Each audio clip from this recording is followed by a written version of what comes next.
মৰমৰ ছাত্ৰ-ছাত্ৰীসকল ই কক্ষালৈ তোমালোকক স্বাগতম মই অংগৰাগ ভূঞা আৰু মই তোমালোকক দশম শ্ৰেণীৰ অসমীয়া বিষয়ৰ পাঠ্যপুথি অসমীয়া সাহিত্য চয়নিকাৰ বৈকল্পিক পাঠ চতুৰ্দশ যিটো পাঠ আছে ধৰ ঝাৰু ধৰ ভাই সেই কবিতাটোৰ আলোচনা আগবঢ়াবলৈ আগবাঢ়িছো আৰু এই কবিতাটোৰ আলোচনাত আমি প্ৰথমতে কবিজনৰ বিষয়ে আলোচনা কৰিম তাৰ লগতে কবিতাটোতনো কবিয়ে কি ক'ব বিচাৰিছে সেইখিনি কথা আমি সৰলভাৱে বুজিবলৈ চেষ্টা কৰিম আৰু শেষত আমি কিমান বুজিলো তাৰ আমি সামান্য এটা মূল্যাংকন কৰিম এতিয়া আমি তোমালোকে নিশ্চয় গম পাইছা যে এই কবিতাটো লিখিছে ধৰ ঝাৰু ধৰ ভাই এই কবিতাটো লিখিছে অসম কেশৰী অম্বিকাগিৰি ৰায়চৌধুৰী এই তেওঁক অসম কেশৰী বুলি এইভাবে কোৱা হয় যে তেওঁ অসমৰ বাবে অসমক ভাল পোৱা এজন অসমৰ সুযোগ্য সন্তান আছিল আৰু অসম কেশৰী অৰ্থাৎ অসমৰ সিংহ অৰ্থাৎ কেশৰী অৰ্থাৎ সিংহ অসমৰ সিংহ তেওঁক আখ্যা দিয়া হৈছিল আৰু তেওঁ যেহেতু অসমক ভাল পাইছিল আৰু অসমক ভাল পোৱাৰ বাবে অসমখনৰ মানুহৰ কথা তেওঁ দেশ গেল বুলি বহু মানুহকে তেওঁ কৈ আক্ষেপ কৰিছিল আৰু দেশখনৰ উন্নতিৰ বাবে তেওঁ যিমান পাৰে সিমান পাৰ্যমানে কাম কৰিছিল আৰু সেয়েহে তেওঁ কবিতা কিছুমান লিখিছিল আৰু কবিতাবোৰতো সেই সমাজ সংস্কাৰৰ বা দেশখন সংস্কাৰৰ ভাৱটো ইয়াত অন্তৰ্হিত হৈ আছে তেওঁ সমাজৰ পৰা যিবোৰ মলি সেইবোৰ শাৰী পুচি সেইকাৰণে কৈছে ধৰ ঝাৰু ধৰ ভাই ঝাৰু ধৰিয়ে অৰ্থাৎ সমাজৰ পৰা মহিলা যিবোৰ অসুয়া আছে সেইবোৰ শাৰী পুচি নিকা কৰিব বিচাৰিছে সমাজখন নিকা কৰিব বিচাৰিছে আৰু তেওঁ কবিতাটো সেই ভাৱৰে প্ৰতিফলন ঘটিছে এতিয়া আমি কবিতাটোলৈ অহাৰ আগতে কবিজনৰ পৰিচয় সামান্য জানি লওঁ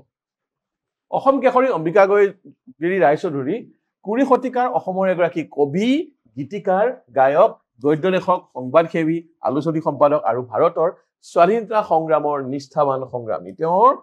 বিষয়ে কৈ থাকিলে উৰখে নপৰে অৰ্থাৎ তেওঁ এগৰাকী কবিও হয় গীতিকাৰো হয়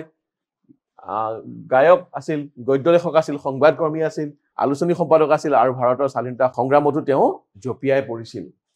তেওঁ জন্ম হৈছিল 1885 চনত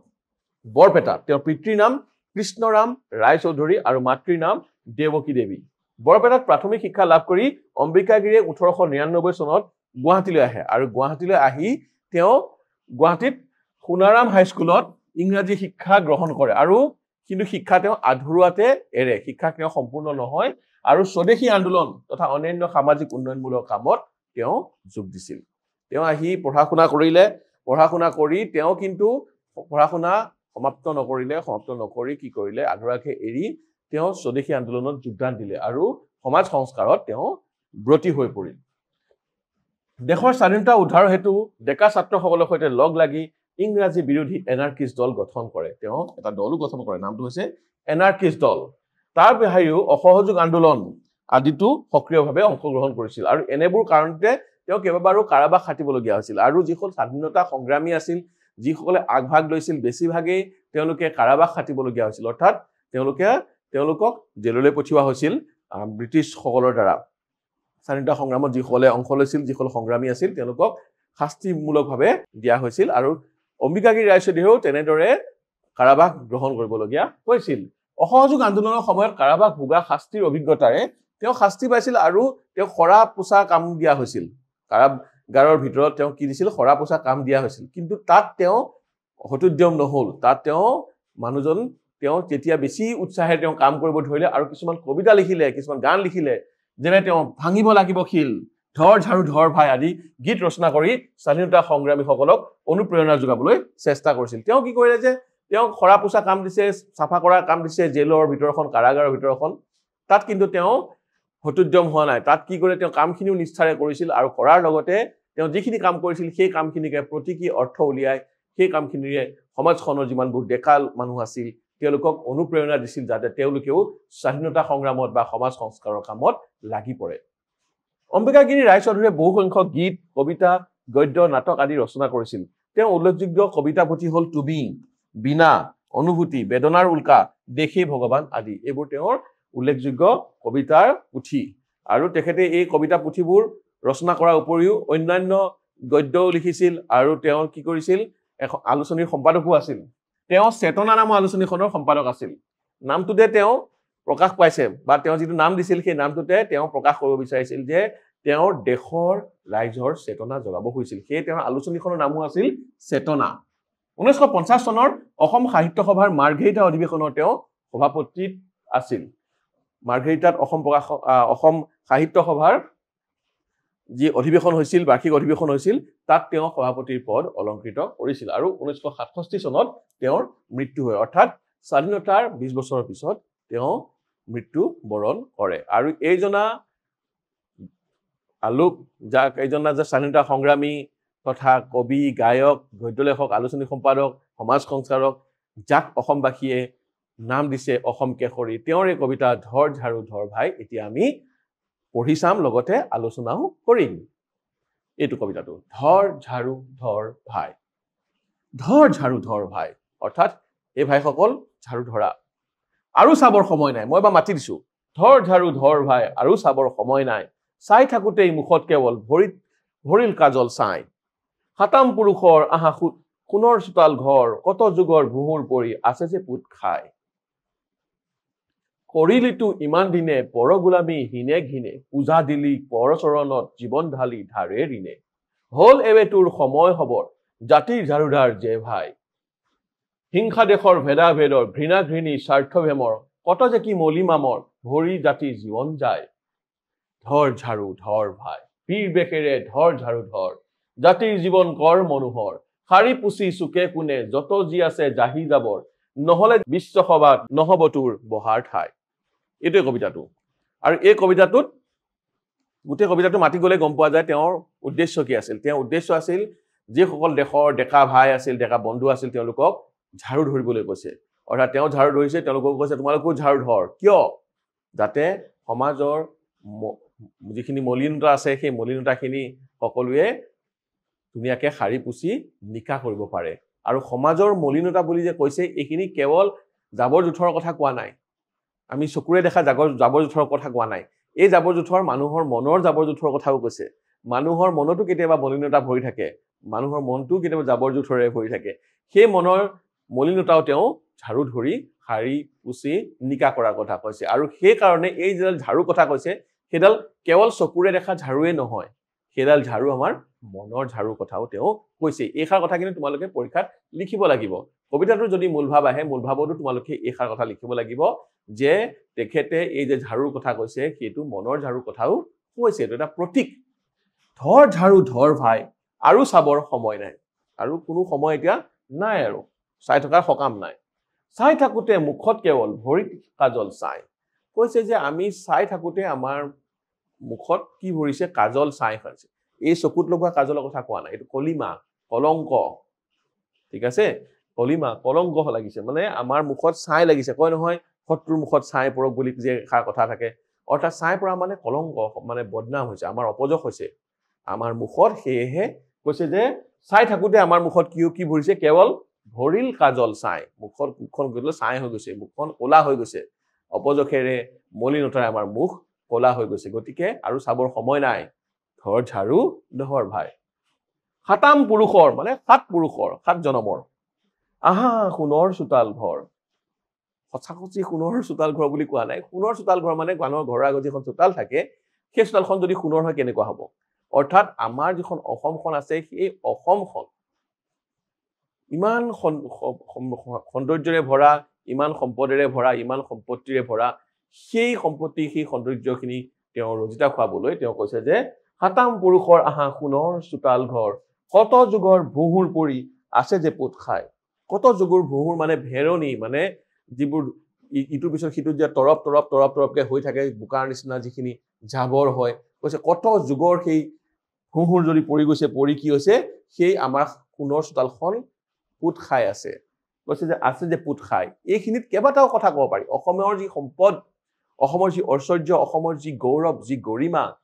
সেই গৰিমা এতিয়া নাই তেওঁৰ কথাটো ক'ব হৈছে যে অসম আমাৰ দেশৰ যি সৌন্দৰ্য দেশৰ যি সমৃদ্ধি যি গৰিমা সেয়া এতিয়া নাই সেয়া কি হৈছে তাৰ ফলনি আমাৰ মুখত কাজল চাই আছে চাই পৰিছে সেই মুখত কলংক আহিছে আৰু কৈছে যে 7 পুৰুষৰ সেই সোণৰ চোতাল সেই সৌন্দৰ্য সেই গৰিমা সেই ঐশ্বৰ্য এতিয়া পুত খাই আছে মানে পাহৰণিৰ গৰ্ভত সোমাই গৈছেগৈ সেইবোৰক কোনে পুতি পেলাইছে সেইবোৰ আমাৰ অপযশবোৰে সেইবোৰক পুতি পেলাইছে গতিকে সেয়েহে তেওঁ আহ্বান জনাইছে যে ধৰ ঝাৰু অৰ্থাৎ ঝাৰু ধৰ তাৰপিছত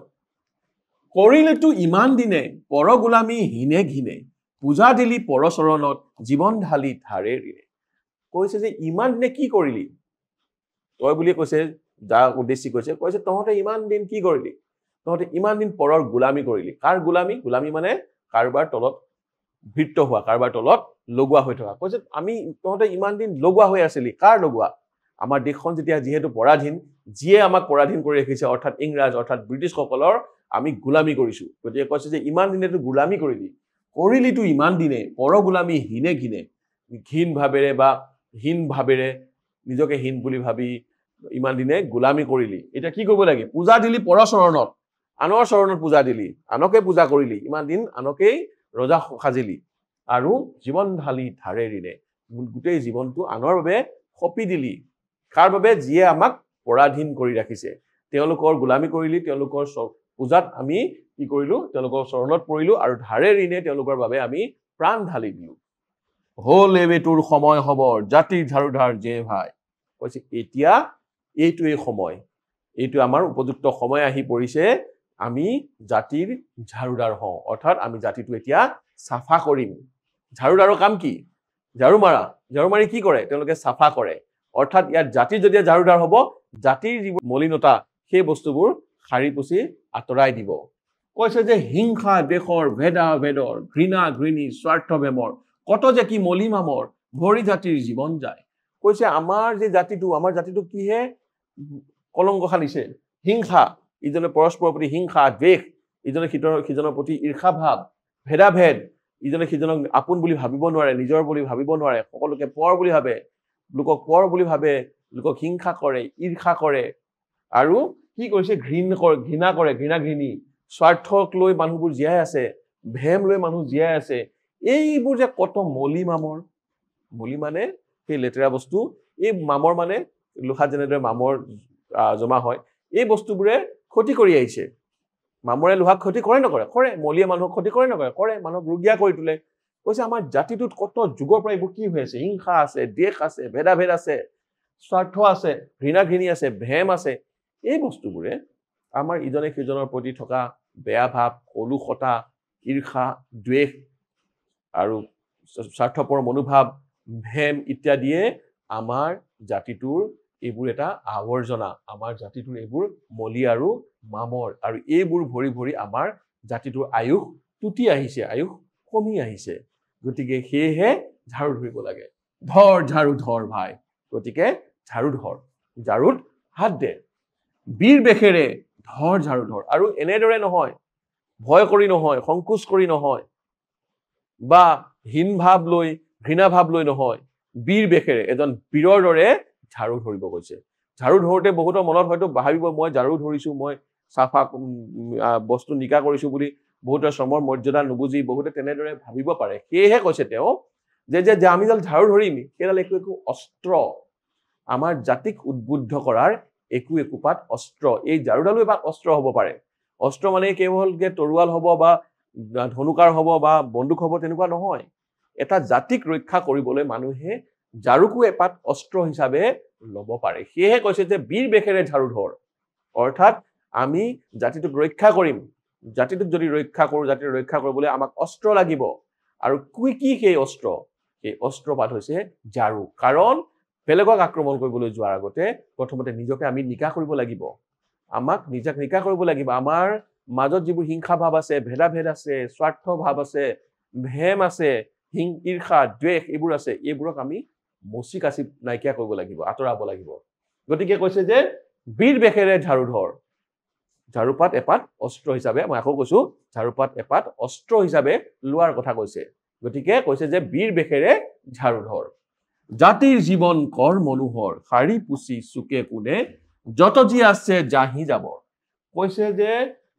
চুকে কোণে যি জাহি যাবৰ আছে যি আৱৰ্জনা আছে সেই সকলোবোৰ সাৰি পুচি আমি নাইকিয়া কৰিম জাতিৰ জীৱন তাৰপিছত কি কৰিম মনোহৰ কৰিম সুন্দৰ কৰি তুলিম আমাৰ জাতিটো ধুনীয়া কৰি তুলিম আৰু এনে আহ্বান আচলতে সময়ে সময়ে সকলোৱে সকলোকে দিব লাগে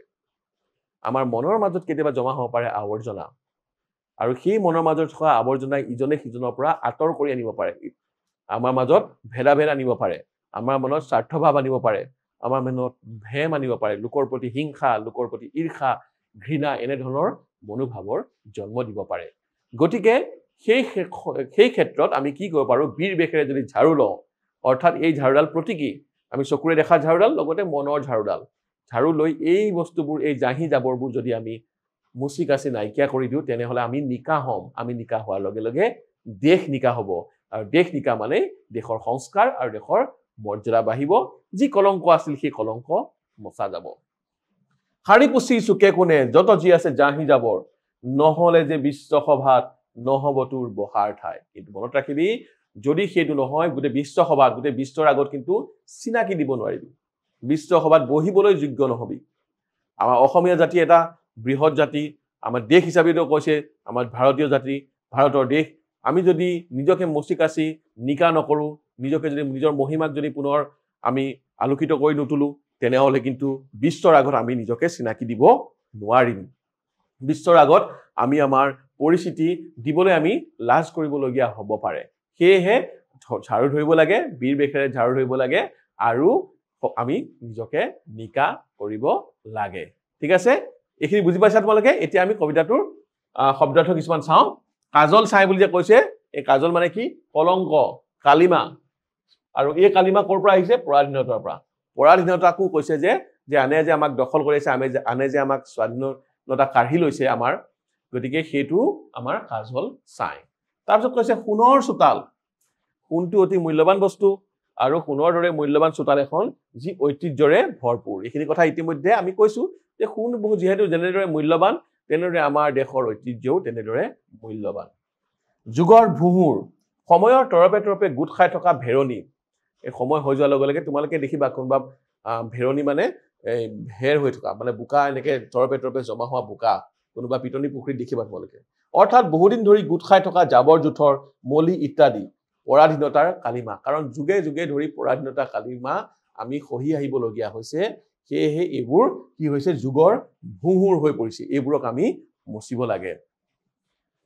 গোলামী মানে আনৰ অধীনত থকা আনৰ লগোৱা হৈ থকা আনৰ তলত থকা য'ত নিজৰ কোনো ধৰণৰ স্বাধীনতা নাথাকে ইয়াত স্পষ্টভাৱে আমি বুজি পাওঁ যে তেখেতে ব্ৰিটিছৰ পৰাধীন হৈ থকাটোকে ইয়াত বুজাইছে হাতাম পুৰুষীয়া খুব প্ৰাচীন বহু পুৰুষৰ পৰা চলি অহা বহু যুগে যুগে ধৰি যুগ যুগ ধৰি চলি অহা বহু পুৰুষে ধৰি চলি অহাটো কোৱা হয় হাতাম পুৰুষীয়া হিংসা দ্বেষ পৰস্পৰৰ প্ৰতি হিংসা ভাৱ খিয়লা খিয়লি মানে আনক ভাল নেদেখা আনৰ লগত কাজিয়া কৰা যিটো হেৰি আছে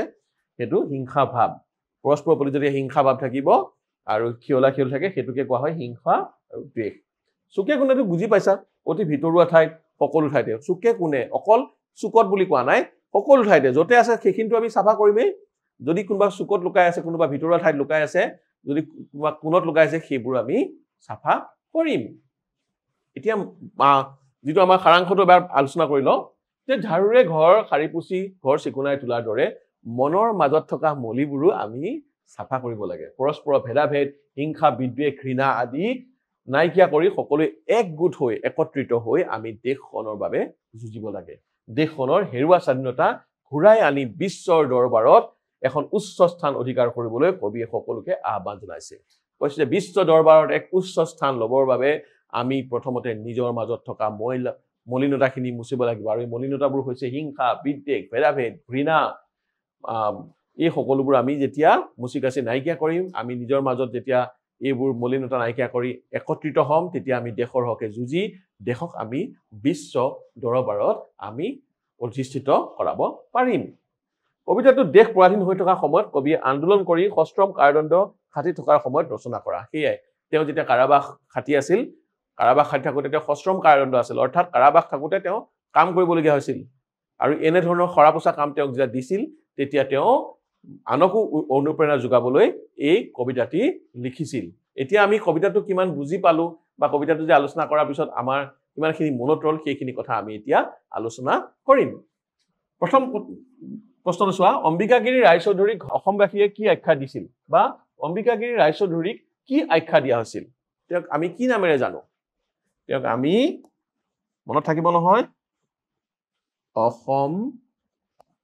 কেশৰী অৰ্থাৎ অসমৰ সিংহ অসম কেশৰী নামে জনা যায় তেওঁক অসম কেশৰী আখ্যা দিয়া হৈছিল এতিয়া আমি দ্বিতীয়টো প্ৰশ্নলৈ আহো জাতিৰ জীৱন মনোহৰ কৰিবলৈ কবিয়ে কি বেশেৰে ঝাৰু ধৰিবলৈ কৈছে কি বেশেৰে বাৰু মনত পৰিছেনে জাতীয় জীৱনটো মনোহৰ অৰ্থাৎ ধুনীয়া কৰিবলৈ কবিয়ে কি বেশেৰে ধৰিব কৈছে জাতিৰ জীৱন মনোহৰ কৰিবলৈ কবিয়ে বীৰৰ বেশেৰে বা বীৰ বেশেৰে ঝাৰু ধৰিবলৈ কৈছে জাতীয় জীৱন জাতিৰ জীৱন মনোহৰ কৰিবলৈ কবিয়ে বীৰ বেশেৰে বীৰ বুলি লিখিলে এনে বীৰৰ লিখিলে এটা নালাগে কিন্তু বীৰ বেশেৰে লিখিলে এডাল দিব লাগিব বীৰ বেশেৰে ঝাৰু ধৰিবলৈ কৈছে এতিয়া আমি তৃতীয়টো প্ৰশ্নলৈ আহো কবিয়ে চাই থাকোতে মুখ কিহেৰে ভৰি পৰিল বুলি কৈছে মুখ কিহেৰে ভৰি পৰিল বাৰু মুখ ছাইৰে ভৰি পৰিল মুখ কলিমাৰে ভৰি পৰিল কাজল ছাইৰে মুখ ভৰি পৰিল বুলি কৈছে কাজল ছাইৰে মুখ ভৰি পৰিল বুলি কবিয়ে কৈছে মনত পৰিছে নহয় যিকি নহওক মৰমৰ ছাত্ৰ ছাত্ৰীসকল আমি যে এই কবিতাটি আমাৰ পাঠত থকা কবিতাটো বৈকল্পিক পাঠত থকা আমি কবিতাটো ইতিমধ্যে আলোচনা কৰিলো মোৰ বোধহয় তোমালোকে কবিতাটো বুজি পাইছা আৰু উপকৃত হৈছা আৰু এতিয়া আমি পৰৱৰ্তী পাঠত পুনৰ লগ হ'ম তেতিয়ালৈকে তোমালোকে মোক বিদায় দিব লাগিব তেতিয়ালৈ ধন্যবাদ